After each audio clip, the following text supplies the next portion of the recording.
Hoş geldiniz, sefalar getirdiniz.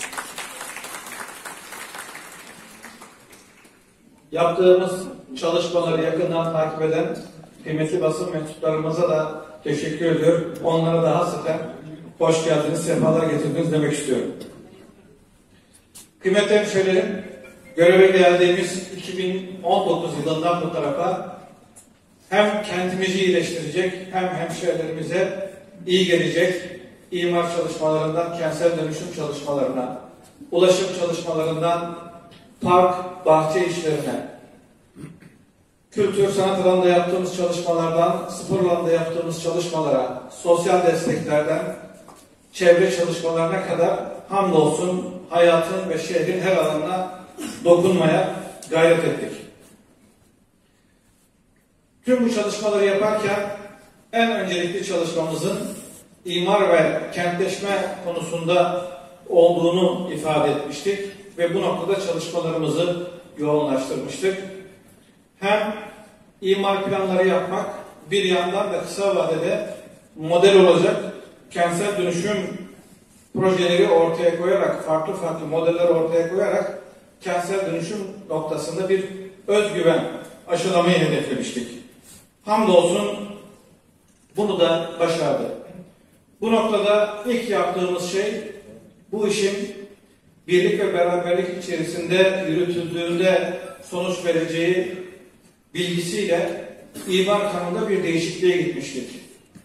Bizim buradaki 40-50 yıldır devam eden problemleri çözmek için Türkiye Büyük Millet Meclisi'nden bir kanun çıkması gerekiyor dedik. İmar uygulamalarımızın bir daha geriye dönmemesi için ve hamdolsun milletvekillerimizin de Çevre Şehircilik ve İklim Değişikliği Bakanlığımızın da desteğiyle beraber bu kanun değişikliği yapıldı.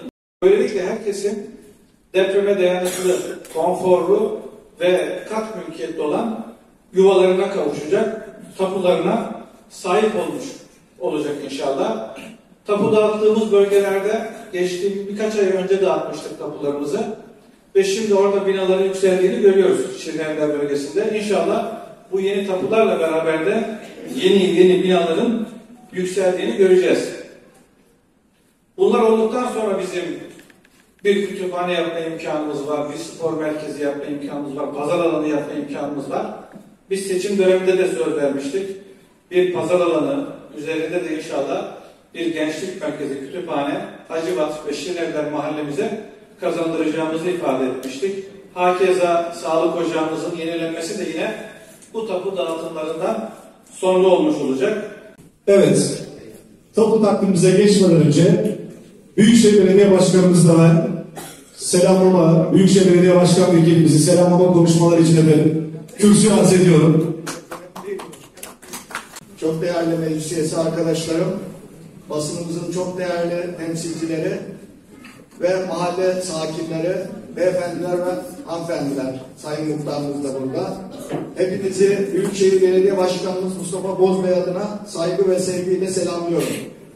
Bugün burada çok güzel bir tören var ve bu törende eski arkadaşım, belediye başkanımız Oktay Başkanımıza çok teşekkür ediyorum. Gerçekten bunu başarmak çok zordur yani. Bir mimar olarak bunu söylüyorum. Özellikle tarlası, hisseli tarlası olan birine imar uygulaması yaparak resmi tapu vermesi ve daha akabinde de kentsel dönüşümü gerçekleştirmesi büyük başarıdır. Bu başarının mimarı olan Oktay Başkanımıza huzurlarınızda teşekkür ediyor. Hepinize saygı ve sevgilerimi sunuyorum. Belediye Başkan Vekilimiz Sayın Recep Çohan'a konuşmalarından dolayı teşekkür ediyoruz.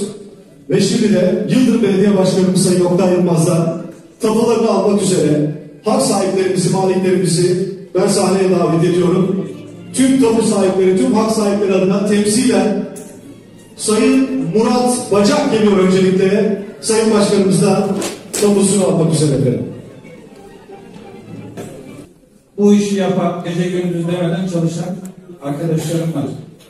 Kıymetli plan proje müdürümüz, çalışanlarımız, mühendislerimiz çalışıyor. Ben hepsine de teşekkür ediyorum. Allah hepsinden razı olsun inşallah. Bacak tapusunu Sayın Başkanımızdan almak üzere şu an sahnedeler. Kendilerine tapusunu takdim ediyoruz Sayın Başkanımıza. Hayırlı olsun diyoruz efendim. Güzel alkışlarınızla.